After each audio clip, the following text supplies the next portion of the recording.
இந்தியாவில் அகதிகள் அந்தஸ்தை பெற்றுக் கொண்டுள்ளவர்கள் மீண்டும் இலங்கைக்கு திரும்ப தேவையான ஏற்பாடுகளை முன்னெடுக்க அமைச்சரவை அனுமதி வழங்கியிருப்பதாக நேற்று வெளியான செய்தி கவனத்தை பெற்றிருந்தது.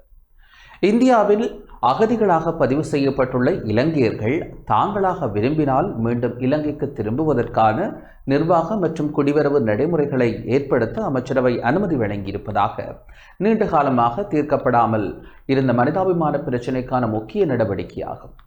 யுத்த காலத்தில் நிலவிய பாதுகாப்பற்ற சூழல் காரணமாக பலர் அங்கீகரிக்கப்பட்ட துறைமுகங்கள் வழியாகவோ செல்லுபடியாகும் கடவுச்சீட்டை பயன்படுத்தியோ இந்தியா செல்லவில்லை.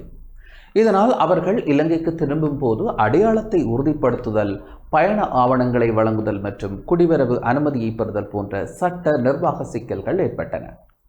சட்டமா அதிபரின் ஆலோசனைக்கு அமைய விசேட நடைமுறைகளை உருவாக்க அரசு தயாராகி இருப்பதையே அமைச்சரவை தீர்மானம் வெளிப்படுத்துகின்றது. இந்த முடிவின் முக்கிய அம்சம் மீள்குடியேற்றம் கட்டாயமானதாக இல்லாமல் அகதிகள் தாமாக விரும்பி திரும்புவதற்கு வழிவகுப்பதாகும்.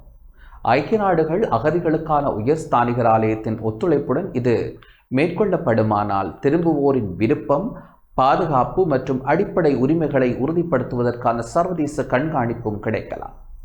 எனினும் அமைச்சரவை அனுமதி மட்டும் இந்த பிரச்சினைக்கு முழுமையான தீர்வாகாது.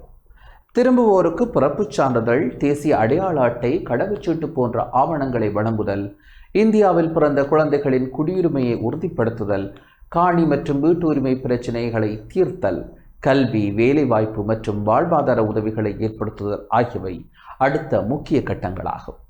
அத்துடன் முறையான ஆவணங்களின்றி நாட்டை விட்டு சென்ற காரணத்திற்காக திரும்புவோர் விசாரணை, கைது அல்லது தேவையற்ற பாதுகாப்பு கண்காணிப்பிற்கு உள்ளாக மாட்டார்கள் என்ற தெளிவான உத்தரவாதமும் அவசியம்.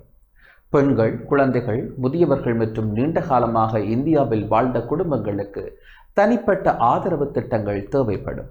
மொத்தத்தில் இது வரவேற்கத்தக்க மனிதாபிமான மற்றும் நல்லிணக்க நடவடிக்கை. ஆனால் அதன் வெற்றி எத்தனை பேர் திரும்புகின்றனர் என்பதில் மட்டுமே தங்கியிருக்காது. அவர்கள் பாதுகாப்பாகவும் கண்ணியத்துடனும் இலங்கையில் மீண்டும் வாழ்க்கையை அமைத்துக் கொள்ள முடியுமா என்பதே தீர்மானத்தின் உண்மையான பெறுவேற்றை நிர்ணயிக்கும். அரசு இனி நடைமுறைகள், தகுதி நிபந்தனைகள், காலக்கெடு, பொறுப்பான நிறுவனங்கள் மற்றும் மீள்குடியேற்ற உதவிகள் குறித்த விரிவான தகவல்களை வெளியிட வேண்டும்.